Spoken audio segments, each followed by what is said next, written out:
Hello दोस्तों, स्वागत है आप सभी लोगों का राजस्थान एकेडमी के परिवार पर। और मैं परवीन सिंह आप सभी लोगों के साथ में, जैसा कि आप सभी लोग जानते हैं, लगातार राजस्थान एकेडमी सिरोही के माध्यम से आप सभी लोगों के लिए मैथ्स और साइंस की क्लासेस, चाहे वो आपके एलडीसी एग्जाम के लिए हो, सेकंड ग्रेड के लिए हो, फर्स्ट ग्रेड के लिए हो, एसीएफ के लिए हो, इससे पहले जो अपना रीट लेवल 2 का जो एग्जाम होता था, जिसे पात्रता परीक्षा कहा जाता था, उसके लिए हमने कंप्लीट सिलेबस हमारे यूट्यूब चैनल पर अवेलेबल करवा रखा था मैथ्स का, और उससे कई विद्यार्थी जो है लाभान्वित हुए थे। उसके बाद में अब जो है दोस्तों, कल जैसे ही हमारे पास में हमारे रीट लेवल 2 का मेंस का सिलेबस पहुंचा, उस सिलेबस को देखते ही हमने डिसाइड कर लिया कि हम जो है अब रीट लेवल 2 मेंस यानी थर्ड ग्रेड टीचर के लिए जो अब एग्जाम होगा, जो 2023 के अंदर कंडक्ट होने वाला है, उसके लिए क्लासेस लगाना शुरू करेंगे। और उसकी पहली क्लास जो है, जैसे ही हमने डिसाइड किया कि भाई अब जो है अपन 12 या 13 अगस्त को अपलोड कर देंगे पहली क्लास, तो ये हमारी बिल्कुल जो है आज से हमारी क्लासेस स्टार्ट हो रही है। और इस क्लासेस के माध्यम से हम आप सभी लोगों को वो पूरा का पूरा कंटेंट दे देंगे जो रीट लेवल 2 मेंस के लिए ज़रूरी होगा। हम 1 बाय 1 टॉपिक कंप्लीट करेंगे और एक एक टॉपिक के क्वेश्चंस भी करेंगे। ठीक है, चलिए सबसे पहले अपन जो है थोड़ा सा सिलेबस डिस्कस कर लेते हैं कि भाई आखिर में सिलेबस है क्या। तो देखिए भाई, सिलेबस के अंदर क्या क्या पॉइंट मेंशन है और कितना सा जो है डिफरेंस आएगा वगैरह देख लेते हैं एक बार। तो अगर हम गणित का सिलेबस देखें तो गणित के सिलेबस में सबसे पहला जो पॉइंट आता है वो आता है संख्याओं के बारे में, कि परिमेय संख्या क्या है, अपरिमेय संख्या क्या है, वास्तविक संख्या क्या है, दशमलव प्रसार क्या होता है, और वास्तविक संख्याओं के लिए जो घातांक नियम होते हैं, पावर रूल्स होते हैं, जिन्हें हिंदी में करनी भी कहा जाता है, उन सब के बारे में अपन बात करने वाले हैं। ठीक है, तो आज हम जो है ये समझेंगे पहले कि संख्याएं एक्चुअली में आती कहाँ से है, और ये परिमेय संख्या, अपरिमेय संख्या, वास्तविक संख्या क्या होती है, और काल्पनिक संख्या क्या होती है, दशमलव प्रसार कैसे निकाला जाता है, ये कंप्लीट अपन बात करने वाले हैं। ठीक है, चलिए तो आप सबसे पहले आज टॉपिक डालेंगे कि आपकी संख्याएं। ठीक है, संख्याएं, या आप ऐसा करिए टॉपिक डालिए नंबर सिस्टम। क्या टॉपिक डालेंगे? Number system. ये लो, चलो तो आप टॉपिक डालिए संख्या पद्धति। ठीक है, संख्या पद्धति, और इंग्लिश में आप इसे कह सकते हैं नंबर सिस्टम। आज ये अपनी पूरी पहली क्लास है इंट्रोडक्शन की, जिसके अंदर अपन ये समझेंगे कि आखिर ये वास्तविक संख्या जो है कि दशमलव प्रसार है, ये संख्याएं होती क्या है, कहाँ से आई है। तो देखो, संख्या पद्धति के अंदर अगर हम बात करें तो 2 प्रकार की संख्याएं पाई जाती है। कितने प्रकार की? 2 प्रकार की, जिसमें आपके पहली आ जाती है रियल नंबर। ठीक है, क्या आ जाती है? रियल नंबर यानी वास्तविक संख्या। अपनी लगभग क्लास हिंदी और इंग्लिश दोनों में रहेगी, वास्तविक संख्या। दूसरा आ जाता है आपके कॉम्प्लेक्स नंबर। एक सेकेंड, ये पार्ट यहां नहीं आकर के इसको यहां से शिफ्ट करना पड़ेगा। एक सेकेंड, हाँ बिल्कुल, और ये वाला पार्ट यहाँ ले लो, और अब इसको शिफ्ट कर दो इसके आगे, और अब इसको मिटा दो। संख्या पद्धति के अंदर कॉम्प्लेक्स नंबर होते हैं, जिन्हें हम कहते हैं सम्मिश्र संख्या। क्या कहते हैं? सम्मिश्र संख्या। और जो ये सम्मिश्र संख्याएं हैं, ये सम्मिश्र संख्याएं 2 प्रकार की होती है, या 2 भाग होते हैं इन सम्मिश्र संख्याओं के। एक भाग होता है वास्तविक संख्या, और दूसरा भाग होता है आपके इमेजनरी नंबर। इमेजनरी नंबर को हम क्या कह सकते हैं? तो इनको कह सकते हैं काल्पनिक संख्या। ठीक है, अब जो ये दोस्तों अपनी रियल संख्याएं हैं या वास्तविक संख्याएं हैं, रियल नंबर है, इसके भी दो भाग होते हैं। कितने भाग होते हैं इसके? दो भाग होते हैं। एक होता है दशमलव। क्या होते हैं? दशमलव। ठीक, दशमलव को इंग्लिश में क्या कहते हैं? डेसिमल। इसी में से तो अपन को पढ़ना है, दशमलव प्रसारी तो पढ़ना है। और दूसरा आ जाता है आपके पूर्णांक, और पूर्णांक को अपन क्या कहेंगे? इंटीजर्स। समझ में आ गई बात? तो संख्या पद्धति के अंदर देखो, सबसे पहले जो है नंबर आए थे वो क्या था? कॉम्प्लेक्स नंबर आए थे। कॉम्प्लेक्स नंबर को लिखा जाता है a प्लस आयोटा बी। ठीक, और a प्लस आयोटा बी के अंदर जो ये a है वो तो होता है रियल नंबर, और ये जो आयोटा बी है वो होता है इमेजनरी नंबर। क्योंकि इमेज नंबर या इमेजनरी नंबर वे होते हैं जिसके साथ में आयोटा लगा हो। इसे आप क्या कहते हो? आयोटा कहते हैं। ठीक है, फिर ये रियल नंबर भी दो भागों में टूट जाते हैं। एक आ जाते हैं दशमलव वाले नंबर और दूसरे हो जाते हैं पूर्णांक। दशमलव का मतलब है डेसिमल, पूर्णांक का मतलब है इंटीजर्स। क्लियर है बात?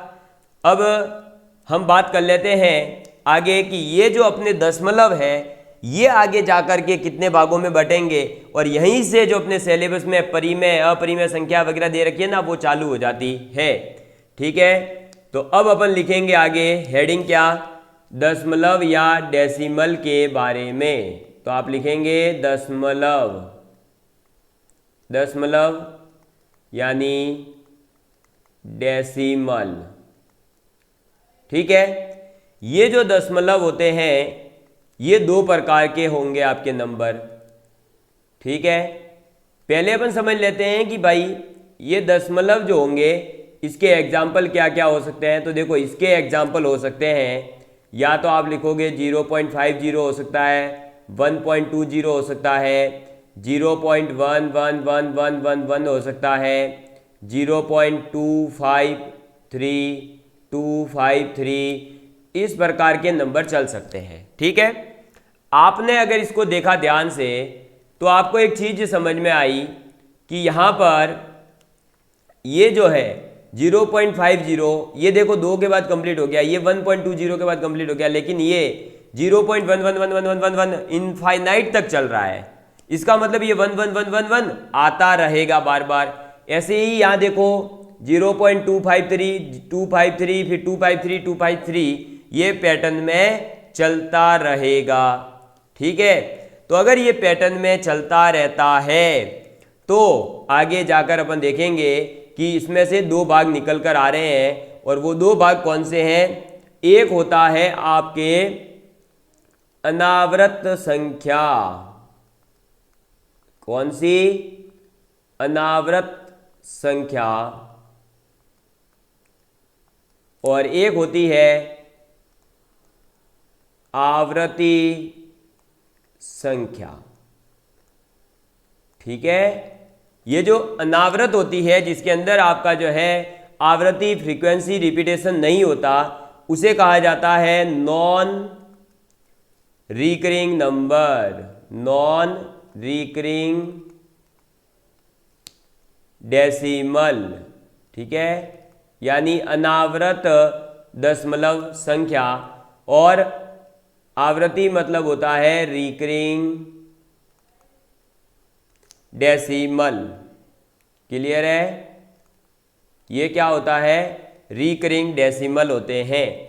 इस नॉन रिकरिंग का मतलब है कि अगर आपका ये लिखा हुआ हो, सपोज करिए, इसका एग्जांपल मैं अभी आगे देता हूँ, 0.2222 जो इनफाइनाइट तक मतलब चलते रहे, इस टाइप के नंबर, या नॉन रिकरिंग के अंदर तो वो आ जाएंगे आपके, लिखिए यहीं पर आप, फिर और आगे लिखते हैं अपन, नॉन रिकरिंग या अनावृत संख्या में लिख सकते हो।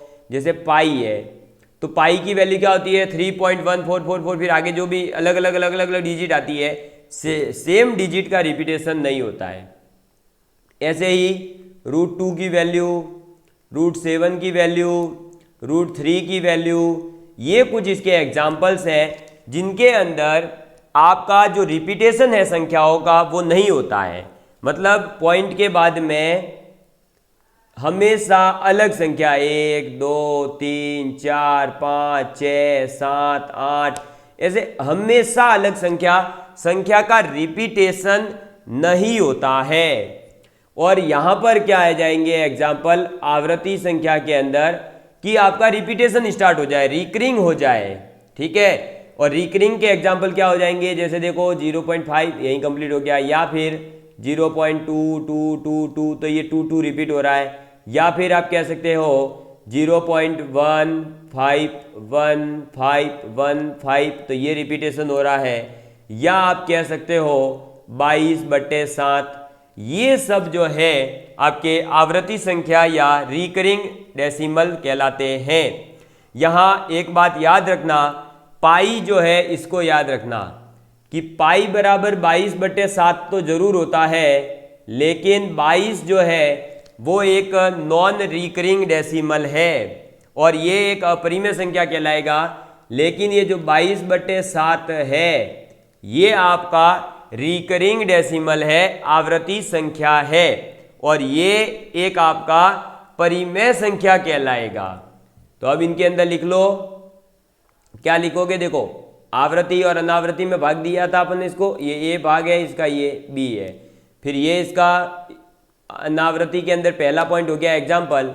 दूसरा पॉइंट आप इसके अंदर क्या लिखोगे, तो दूसरा आप लिख दोगे कि इसके अंदर जो आएगा नॉन रिकरिंग के अंदर उसे आप कहोगे अपरिमेय संख्या। क्या कहोगे, अपरिमेय संख्या, ठीक है। या आप इंग्लिश में है तो आप कह सकते हैं नॉन रेशनल नंबर। क्या कहोगे, नॉन रेशनल नंबर। समझ में आ गई बात, या इररेशनल भी कहते हैं, ठीक है ना। आप यहां पर आगे IR भी लगा सकते हो, इररेशनल भी कह सकते हो, जनरली इररेशनल ही मिलता है। लेकिन इनको आप क्या कहोगे, तो इनको आप कहोगे परिमेय संख्या, ठीक है। और परिमेय संख्या ब्रैकेट में आप लिख लो रैशनल नंबर, रैशनल नंबर। समझ में आ गई बात। तो इसमें भी एग्जाम्पल लिख लिए, फिर अपन ने इनकी हिंदी भी लिख ली कि किसको क्या कहेंगे। फिर आपको थर्ड नंबर पर लिखना है, अगर नॉन रिकरिंग नंबर है यानी आपके जो अनावृत संख्या है, अगर आपकी संख्या का रिपीटेशन नहीं हो रहा है तो आप कहोगे कि ये एक नॉन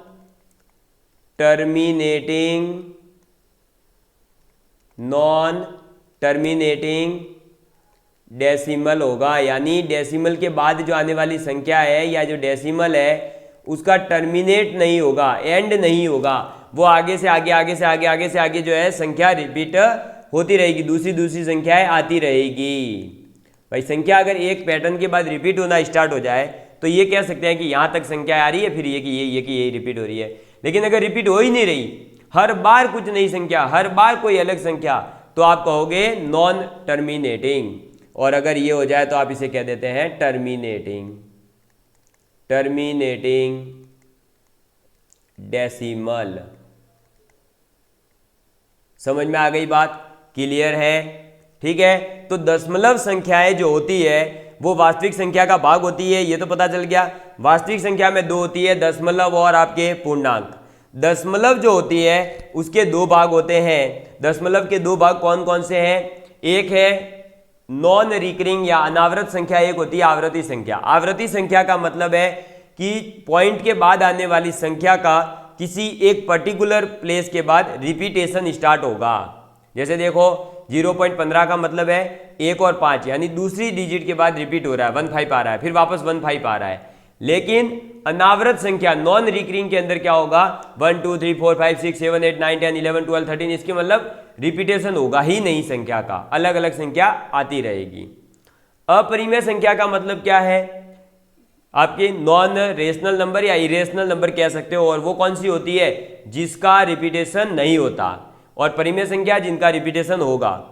ये नॉन टर्मिनेटिंग कहलाएगी अनावृत संख्या, आवर्ती संख्या टर्मिनेटिंग कहलाएगी। और यहां से क्वेश्चन पूछे जाते हैं, भाई साहब पूछे गए हैं, ठीक है, कई बार अलग अलग एग्जामों में पूछे गए हैं। अब अपन बात कर लेते हैं आगे ये जो आपके परिमेय संख्या है इसके बारे में तो आप लिख लीजिए एक हेडिंग, परिमेय संख्या। हालांकि देखो अब अपरिमेय की डेफिनेशन लिखने की जरूरत नहीं है, क्योंकि अपन ने यहां समझ लिया है कि भाई अपरिमेय संख्या क्या है और परिमेय संख्या क्या है। बस परिमेय संख्या में एक पॉइंट और एक्स्ट्रा लिखना होता है, वो आप लिख लीजिए। वो ये है कि इन संख्या को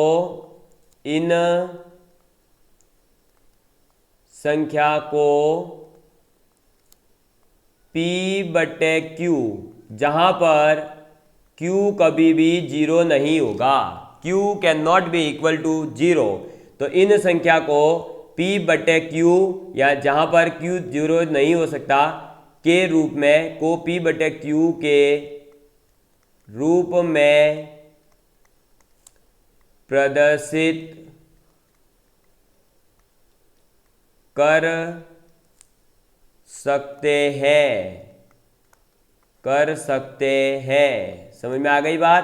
परिमेय संख्या क्या है, रेशनल नंबर क्या है, तो ऐसी संख्या जिसको आप P अपॉन Q के फॉर्म में लिख सकें। अगर आप P अपॉन Q के फॉर्म में लिख पा रहे हैं तो वो एक परिमेय संख्या है, जहां पर Q कभी भी जीरो नहीं होना चाहिए, क्योंकि Q अगर जीरो हो जाए तो इनफाइनाइट बन जाएगी, और इनफाइनाइट तो नॉट डिफाइंड होता है। समझ में आ गई ना, ये बात तो पता है ना? ठीक है। अब दोस्तों जो हमारा P अपॉन Q फॉर्म में लिख रहे हैं तो इसका कोई एक दो एग्जाम्पल देख लें। तो आप लिख लीजिए एग्जाम्पल। देखिए जैसे 0.5 लिखा, 0.5 को हम लिखेंगे क्या, 0.5 अपॉन में 10, एक पॉइंट हटते ही एक नीचे आ जाएगा ना 10, ये लो 10 आ गया। आगे वाले जीरो का कोई वैल्यू नहीं होता, ये कट जाएगा, 5 एकम 5 और ये 5 दूनी 10, यानी ये कितना आ गया 1 अपॉन में 2। तो आप P अपॉन Q फॉर्म में लिख पाए ना, 0.5 को लिख पाए, तो ये आपका क्या हो जाएगा, परिमेय संख्या का एग्जाम्पल। समझ में आ गई बात? ऐसे ही दूसरा और ले लेते हैं, जैसे 0.15 15 15 ये चलता रह रहा है। तो सबसे पहले तो जब भी ऐसी संख्या दिखे आप क्या करेंगे कि ये देखेंगे कि वो संख्या का रिपीटेशन कहाँ से स्टार्ट हो रहा है। ठीक है, तो आपने देखा कि 0.15 के बाद वापस 15 15 15 15 15 आ रहा है, मतलब एक और दो संख्या उसके बाद रिपीटेशन हो रहा है। तो ये जो 15 तक है इसके ऊपर आप लगा दोगे बार। समझ में आ गई बात? तो जहां से संख्या का रिपीटेशन स्टार्ट होता है उसके ऊपर आप बार लगा सकते हो। ये बार किसको रिप्रेजेंट करता है, तो संख्या का जो रिपीटेशन है उसी को ये रिप्रेजेंट करेगा कि ये बार लगने के बाद में क्या हो गया, यहां से ये संख्या रिपीटेशन शो करेगी। अब इसको अपन लिख सकते हैं, ये जो 0.15 है इस बार लगा दिया तो अपन इसको लिख सकते हैं क्या, 15 अपॉन में अब 99। ठीक है, ये कैसे लिखते हैं ये भी मैं आगे सिखा रहा हूं, लेकिन ये लिख सकते हैं। और इसको काटोगे तो 3 पंजे 15 और ये 3 तिया 9, ये 3 तिया 9, यानी 5 अपॉन में 33 आएगा। समझ में आ गई बात? तो अपन ने 0.15 15 15 15 15 था उसको लिखा 0.15 बार, फिर उसको अपन ने लिख दिया 5/33। तो ये P अपॉन Q फॉर्म में हो गया। और अगर अपन ने किसी भी संख्या को P अपॉन Q फॉर्म में लिख दिया है इसका मतलब वो संख्या परिमेय संख्या है। तो 0.15 15 15 15 एक परिमेय संख्या हुई या नहीं हुई? ठीक है, ऐसे ही 22/7 है, वो एक परिमेय संख्या क्यों है, क्योंकि 22/7 already P upon Q form में है, जबकि पाई जो होता है उसकी वैल्यू 3.14 के बाद में कभी रिपीट नहीं होती, वो ऑटोमेटिक अलग से अलग अलग अलग संख्या आती रहती है, इसलिए वो एक अपरिमेय संख्या कहलाती है। लेकिन 22/7 एक परिमेय संख्या है। यहाँ पर कंफ्यूज नहीं होना है कि पाई बराबर 22/7 है, इसका मतलब पाई और 22/7 दोनों के दोनों परिमेय हैं, नहीं। ठीक है ना, क्योंकि ये क्वेश्चन कई बार एग्जाम में आया हुआ है कि choose which of the following number is irrational. फिर वह ऑप्शन दे दिया जाता है अलग अलग √2, √3, √4 और फिर पाई दे दिया। तो लड़के समझते हैं कि भाई √2, √3, √5 रूट में जो भी संख्या है वो तो अपरिमेय होती ही है, लेकिन पाई भी तो परिमेय संख्या है, क्योंकि पाई बराबर 22/7 होता है और P/Q फॉर्म में लिख सकते हैं। ऐसा लेकिन नहीं करना है, ठीक है ना। पाई एक अपरिमेय संख्या है और 22/7 एक परिमेय संख्या है। क्लियर है? तो आपको ये समझ में आ गया होगा कि परिमेय संख्या क्या होती है, अपरिमेय संख्या क्या होती है। जितनी भी रूट में संख्याएं आ रही है या पीछे पॉइंट के बाद में संख्या रिपीट नहीं हो रही है तो आप अपरिमेय संख्या कहोगे। अगर पॉइंट के बाद संख्या रिपीटेशन स्टार्ट करती है या आप जो संख्या दे रखी हो उसको P/Q फॉर्म में लिख सकते हो तो फिर वो संख्या आपकी परिमेय संख्या कहलाएगी। क्लियर है? समझ में आ गई बात? चलिए आगे बढ़ते हैं। तो दोस्तों हमने अभी क्या पढ़ा कि परिमेय संख्या क्या है वो पढ़ा और अपरिमेय संख्या क्या है वो पढ़ा। जो पढ़ा है ना बस उसी से क्वेश्चन बनेंगे। कैसे बनेंगे क्वेश्चन वो भी मैं आगे बता रहा हूं। और वास्तविक संख्या क्या है तो वही है वास्तविक संख्या है दशमलव और पूर्णांक। पूर्णांक में से दशमलव के बारे में अभी अपन ने बात करी। पूर्णांक का मतलब है 1 2 3 4 5 6 7 8 9 10। अब अपन पढ़ने जा रहे हैं दशमलव प्रसार के बारे में। और जब आप दशमलव प्रसार पढ़ोगे तो ऑटोमेटिकली ही परिमेय और अपरिमेय संख्याएं कंप्लीट हो जाएगी। ठीक है? तो अब अपन क्या पढ़ने जा रहे हैं कि दशमलव प्रसार कैसे लिखा जाता है किसी भी संख्या का और क्या होता है इसके बारे में। तो अब दशमलव प्रसार पढ़ने से पहले आप कुछ नोट पॉइंट लिख लीजिए ताकि वो अपने आगे काम आएंगे। ठीक है? तो सर लिख लेते हैं, आप कह रहे हो तो लिखो भाई। पहला नोट पॉइंट हो जाएगा कि A और B कोई भी दो संख्या दे दी जाए अगर आपको तो उनके बीच में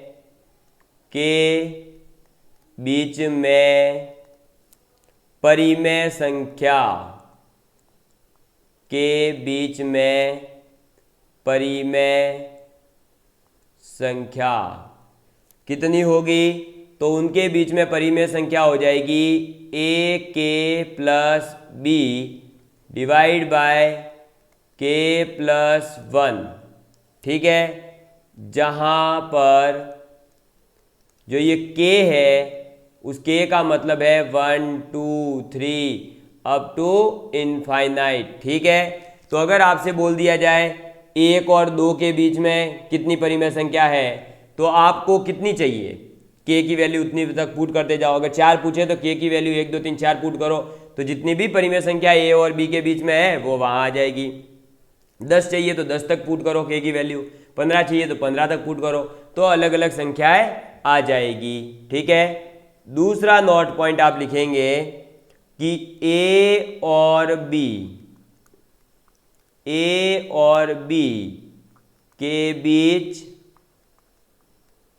के बीच में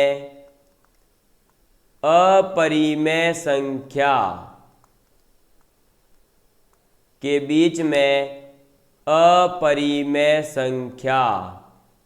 अगर आपसे A और B के बीच में परिमेय संख्या न पूछकर अपरिमेय संख्या पूछ ली जाए तो आप ये कहोगे कि A गुणा B की पावर 1/k, यानी आप कह सकते हो A इंटू B की पावर 1/2 1/3 1/4 1/5 1/6 1/7 1/8 आपकी मर्जी। K की वैल्यू क्या लोगे तो K की वैल्यू आप जो है क्या ले लोगे, अरे 2 3 4 5 6 इनफाइनाइट तक। हाँ, यहां पर आप 1 नहीं ले सकते।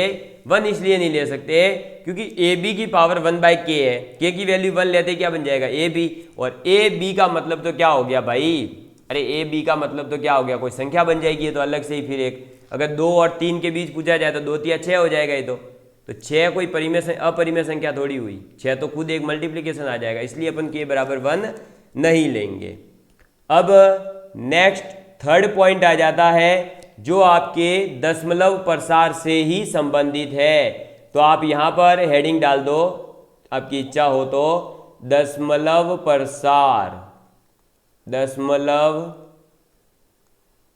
प्रसार यानी डेसिमल एक्सपेंशन। ठीक है?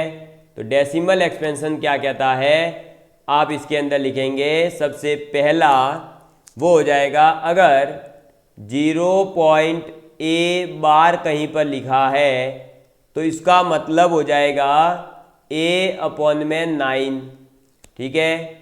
दूसरा, अगर 0.a और b दो संख्याओं का बार है तो आप कहोगे ab डिवाइड बाय 9।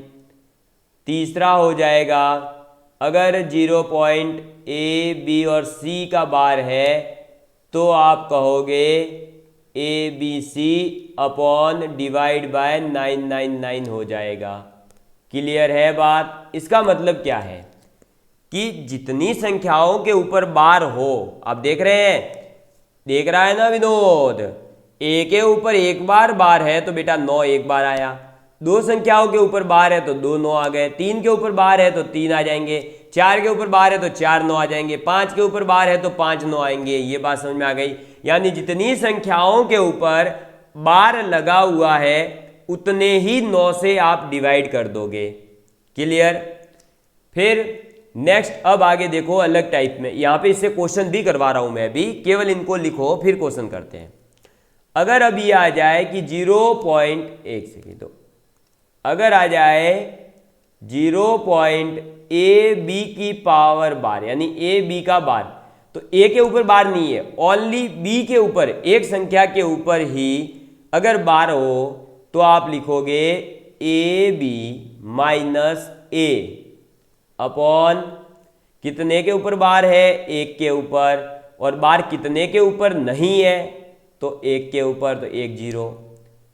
पांचवा टाइप आ जाता है, अगर लिखा हो 0.abc बार, यानी केवल एक संख्या के ऊपर बार है 3 में से, तो आप लिखोगे abc, फिर माइनस कितनों के ऊपर बार नहीं है, a और b के ऊपर, तो ab, और इसको डिवाइड कर दोगे, कितने के ऊपर बार है, एक के ऊपर, यानी 1 9, बाकी 2 के ऊपर नहीं है तो 2 0 आ जाएंगे।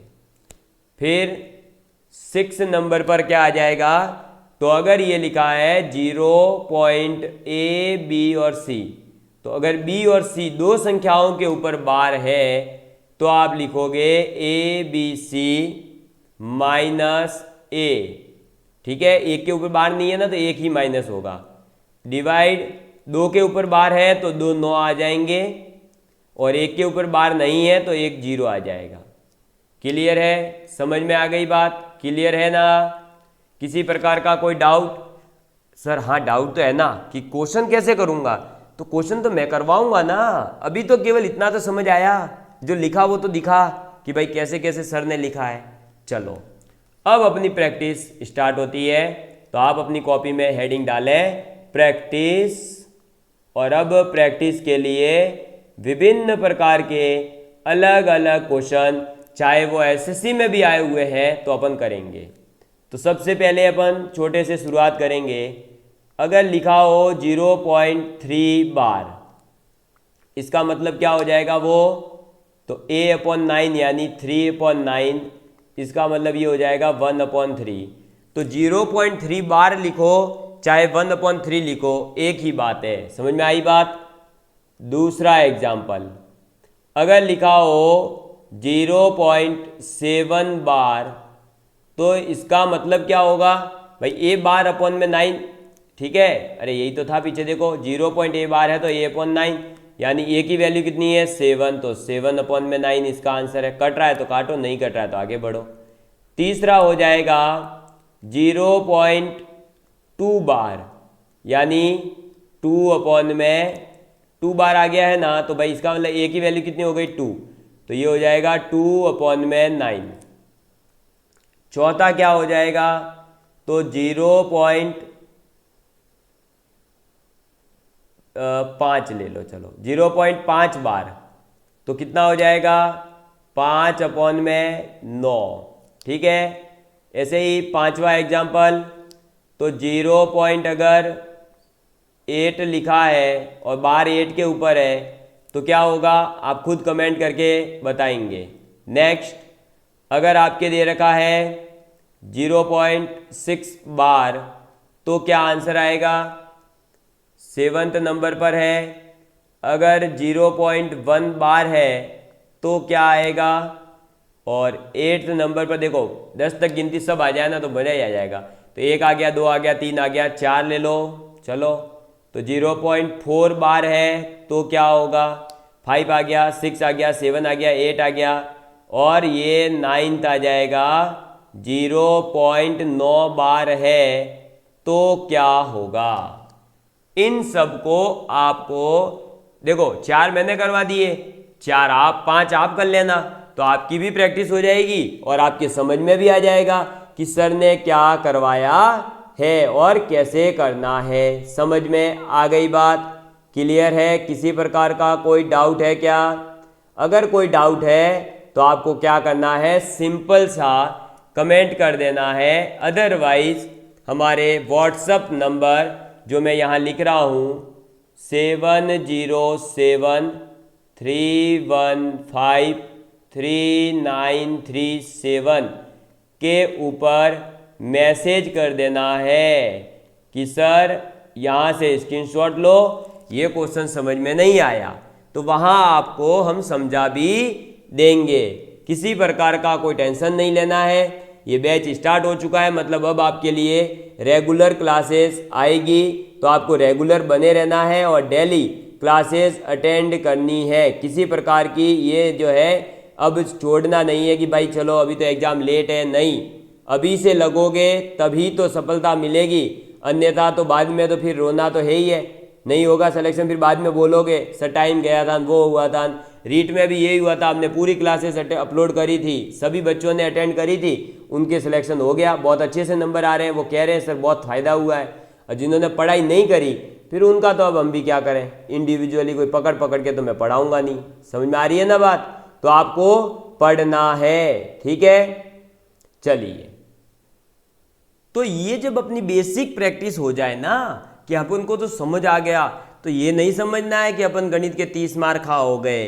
अब अपन थोड़ा सा एडवांस प्रैक्टिस कर लेते हैं। ये बिल्कुल बेसिक प्रैक्टिस है, ठीक है। अब अपन थोड़ी सी एडवांस प्रैक्टिस करेंगे और एडवांस प्रैक्टिस के अंदर पहला क्वेश्चन आप लिखेंगे दोस्तों, वो क्वेश्चन होगा आपका क्या, तो वो हो जाएगा, सपोज करिए दिया हुआ है 0.57 और ओनली 7 के ऊपर बार है, ठीक है। केवल कहां पर बार है? 7 के ऊपर बार है। अब देखो यहां पर ये जो है ना 3 के ऊपर बार था, एक एक वाला ले लिया, अब 3 के साथ में और कोई दो संख्या ऐड करके करते रहना, वो सभी के ऊपर बार है। बस ये बेसिक कॉन्सेप्ट याद रखना, ये वाला फॉर्मूला यूज किया है मैंने, ठीक है। तो ये तीनों अब जो है आप खुद यूज कर लेना। अब मैं इसके ऊपर बात करता हूँ, फिर बाद में मिक्स करवाऊंगा मैं, ठीक है। मतलब बेसिक कर ली, अब थोड़ा सा एडवांस और फिर ये मतलब मिडिल कह सकते हो, बाद में एडवांस क्वेश्चन। तो ये जब आया तो देखिए क्या करेंगे आप इसके अंदर कि सबसे पहले तो आपको फॉर्मूला पता हो जो मैंने पीछे बता दिया है कि अगर 1 के ऊपर बार है तो पहले वो पूरी संख्या लिख दो, यानी 57 तो पूरा आएगा ही आएगा। फिर माइनस क्या कर दोगे, माइनस जिसके ऊपर बार नहीं है, तो बार किसके ऊपर नहीं है? 5 के ऊपर, ठीक है। और ये डिवाइड हो जाएगा किससे? तो 1 के ऊपर बार है ना, तो 1 तो 9 आएगा, और जिसके ऊपर बार नहीं है वो कितनी संख्याएं हैं? 1 5 ही है, तो 1 0 आएगा। माइनस करो, 57 माइनस 5 होता है 52, डिवाइड बाय 9 0। आप इसको 2 से काट सकते हैं, तो ये हो जाएगा 26, ये हो जाएगा 45, और अगर ये कटता है तो आप काट सकते हो, आपकी श्रद्धा है। नहीं कट रहा है तो आप जो है बाद में नहीं कटे तो आगे चलना है, ठीक है। चलिए आगे बात करते हैं। तो नेक्स्ट अपने जो है इसे और एक अच्छा सा क्वेश्चन ले लेते हैं, और वो क्वेश्चन हो जाएगा आपके लिए दूसरा। लिखिए आप, अगर लिखा है 0.578, क्या लिखा है? 578, और 8 के ऊपर अगर बार है तो क्या करेंगे? तो देखिए 0.578 बार है, इसका मतलब पहले तो 5 7 8 तो पूरा लिख दो, तो लिखो 5 7 8, ठीक है। 5 7 8 में से माइनस करोगे जिसके ऊपर बार नहीं है उनको। कितनों के ऊपर बार नहीं है? तो 2 के ऊपर। किस किस के ऊपर? 5 और 7 के ऊपर। यानी यहाँ पर ये 57 माइनस होगा।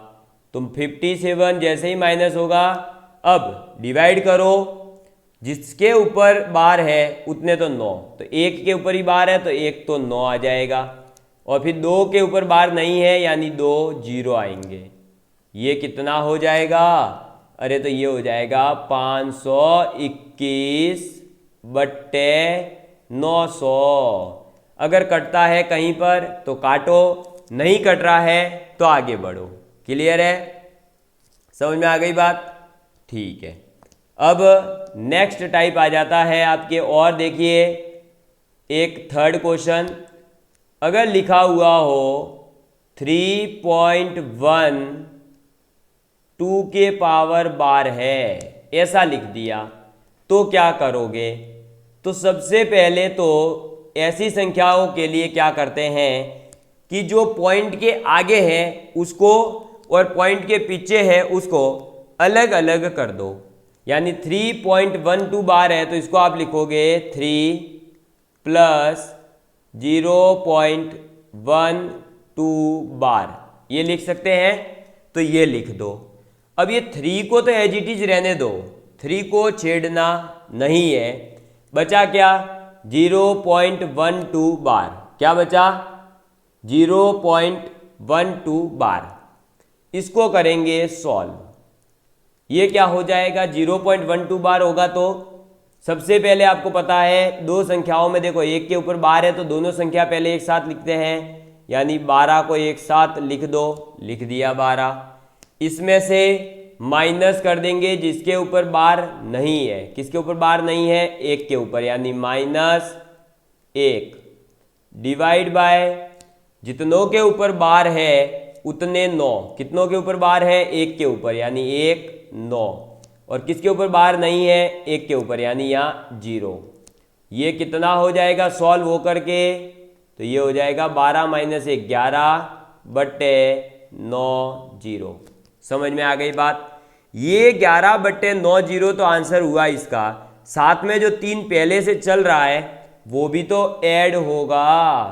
तो जैसे ही इसके अंदर ये 3 ऐड होगा तो ये क्या हो जाएगा? अब आगे सॉल्व होकर के ये हो जाएगा, 3 इसमें ऐड मत करना है, वैसे आप डायरेक्ट ये भी लिख सकते हो 3 सही 11 बट्टे 90।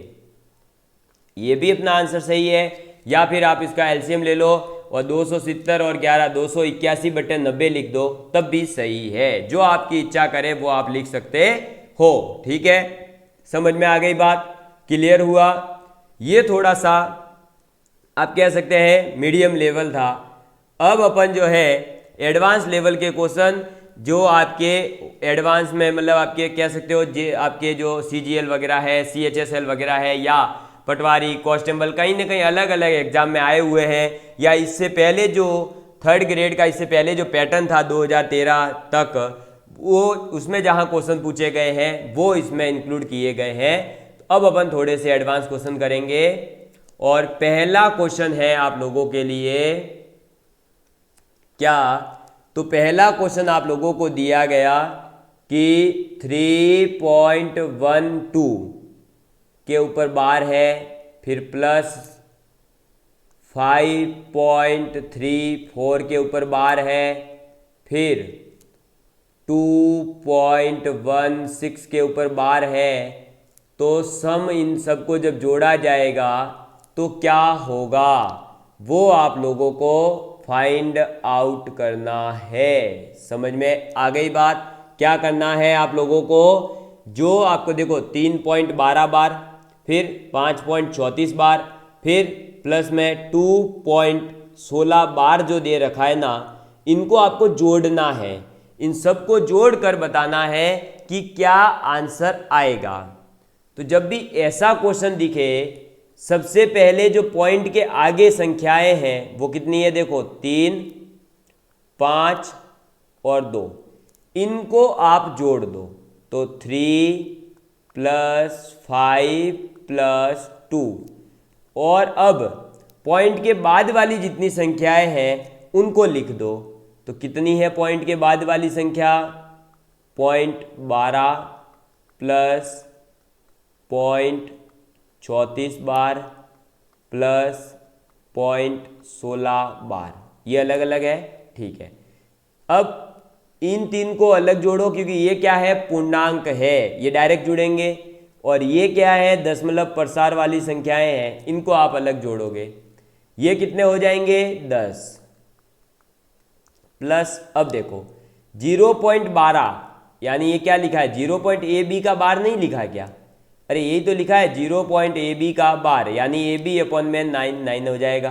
तो लिख दो यहाँ पर, लो AB/9, यानी 12/9 प्लस इसका क्या हो जाएगा? 34/9 प्लस 16/9 हो जाएगा। ये क्या हो जाएगा? तो 10 प्लस 12, 34 और 16 जोड़ोगे तो ये आ जाएगा 62 डिवाइड बाय 9। ये लिख सकते हैं। इसको आप या तो कह दो 10 सही 62/99, तब भी आंसर सही है, या आपकी इच्छा करे तो आप इसको लिख सकते हो 10 प्लस 62/99 लिखा है, इसका मतलब ये क्या होगा? 0.62 बार होगा। अरे इसको ही तो लिख सकते हैं वापस से, देखो 62/99, या फिर मैं इसको लिख दूँ 0.62 बार और इसको ऐड करूँगा तो ये आ जाएगा इसके साथ में 10 ऐड होकर के, तो ये हो जाएगा 10.62 बार। तो ये दोनों ही इसके राइट आंसर कहलाएंगे। समझ में आई बात? क्लियर है आप लोगों के लिए? तो इस टाइप के क्वेश्चंस आप लोगों से पूछे जा सकते हैं, और अगर आप लोगों को ये समझ में आया है तो फिर आप जो है आगे और एक थोड़ा सा एडवांस क्वेश्चन करते हैं, इससे भी थोड़ा सा एडवांस। चलिए, तो आप लिखेंगे सेकंड क्वेश्चन। सेकंड क्वेश्चन कहता है कि 0.11 बार प्लस 0.22 बार गुणा 3 बराबर क्या होगा? ठीक है, ये आपके एक बार SSC CHSL जो 12th लेवल का एग्जाम है उसमें इस टाइप का क्वेश्चन पूछा गया था। ठीक है, तो देखिए इस क्वेश्चन में क्या करेंगे दोस्तों। पहले 0.11 बार का मतलब क्या है? ये लिखा है 11/99, और 0.22 बार का मतलब है ये लिखा है 22/99, और इसका गुणा किससे हो रहा है? 3 से। इधर से क्या आ जाएगा? एलसीएम ले लेंगे तो 9 है तो सेम ही है, तो 9 ही आएगा। ये कटेगा तो ये बचेगा 11 + 22, और इसका गुणा 3 से तो होगा ही। ये 3 इसको काटेगा कितनी बार? 9 को 3, और ये भी 3।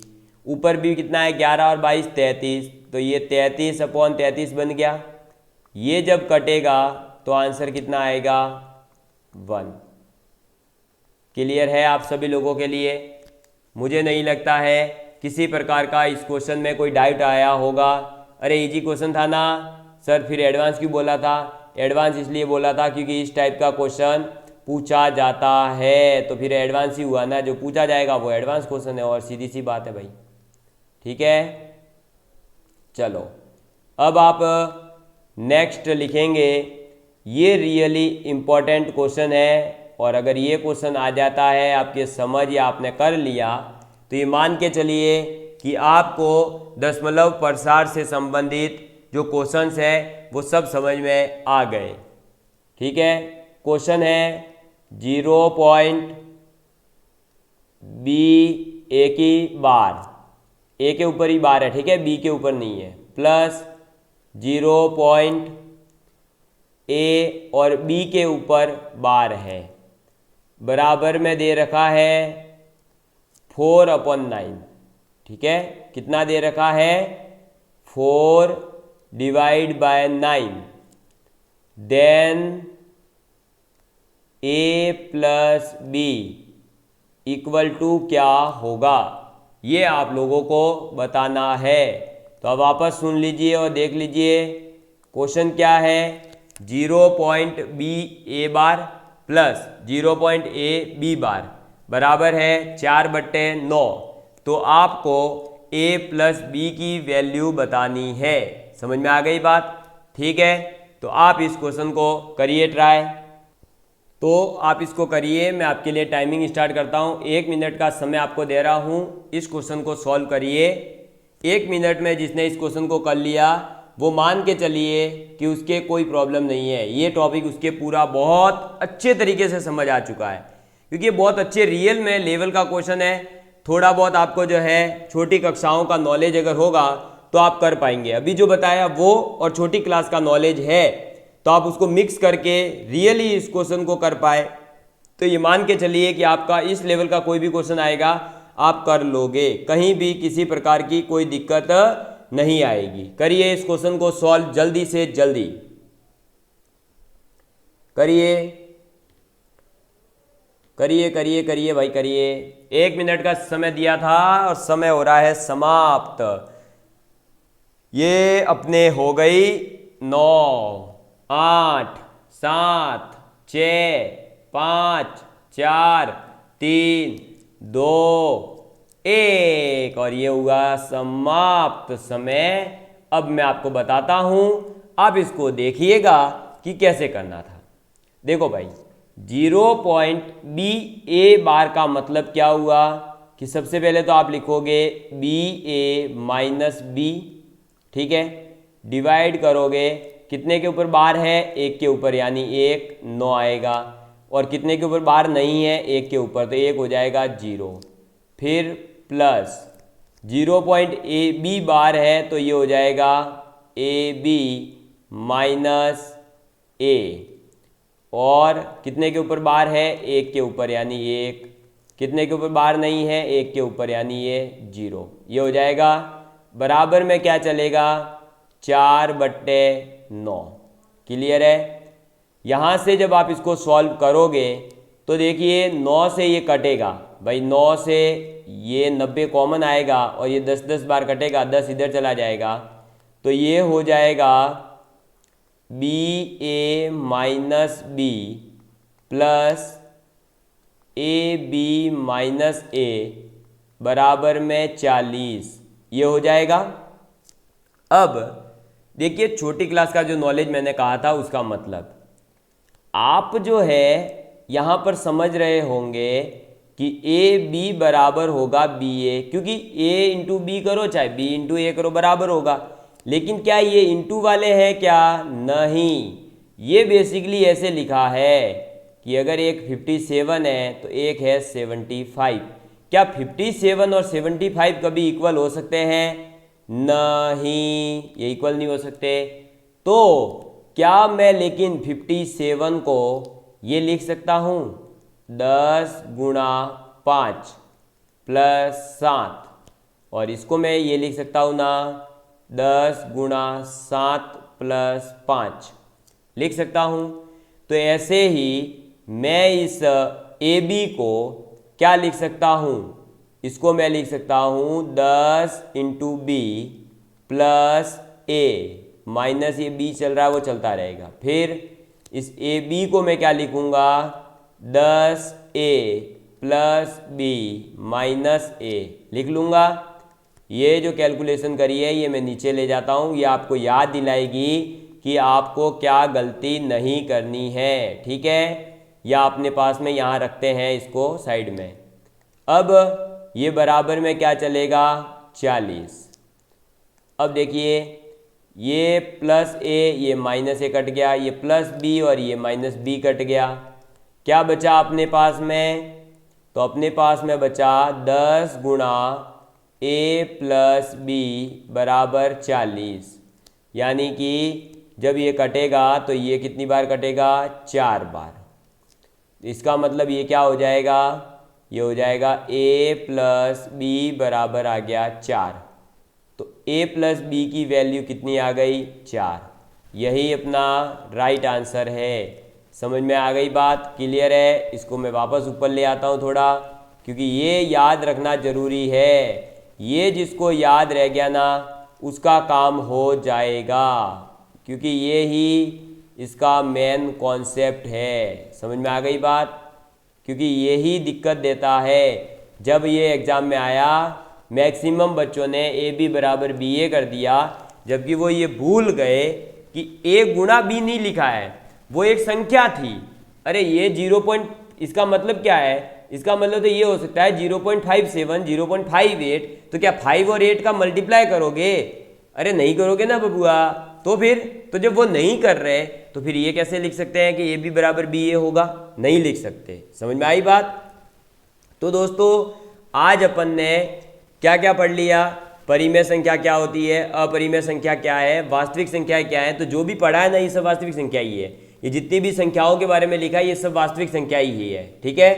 और फिर अपनी क्या आ जाती है, दशमलव प्रसार। तो दशमलव प्रसार के ये जितने भी क्वेश्चन करे ये सब उसी में आता है, डेसिमल एक्सपेंशन के अंदर ही आता है। फिर अपन ने पढ़ा कि रिकरिंग डेसिमल क्या है भाई, अपरिमेय संख्याओं के अंदर ही, और परिमेय संख्याओं में टाइप पढ़े। फिर ये जो अलग अलग अपन ने क्वेश्चंस करे, इसी टाइप के क्वेश्चंस आपको एग्जाम के अंदर देखने को मिलने वाले हैं, और कोई ज़्यादा विशेष ऐसा नहीं आने वाला है वहाँ। समझ में आ गई बात, क्लियर है आप लोगों के लिए? तो बिंदास मुस्कुराओ क्या गम है, जिंदगी में टेंशन किसको कम है यारो। अच्छा हो या बुरा ये तो केवल एक भ्रम है, जिंदगी का नाम ही कभी खुशी कभी गम है, कभी खुशी कभी गम है। तो ज़िंदगी तो दोस्तों कभी खुशी होगी कभी गम होगा, कभी लगेगा सिलेबस बड़ा है कभी लगेगा सिलेबस छोटा है। अरे यही सिलेबस था, यही सिलेबस था आपके रीट का, बस इसमें जीके ऐड हुआ है और कुछ भी नहीं किया है।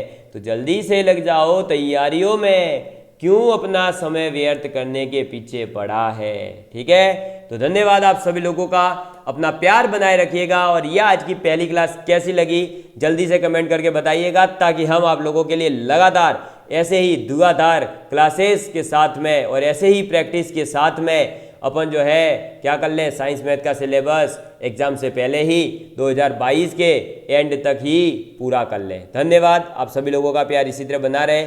Love you all of you, take care and please share with your friends.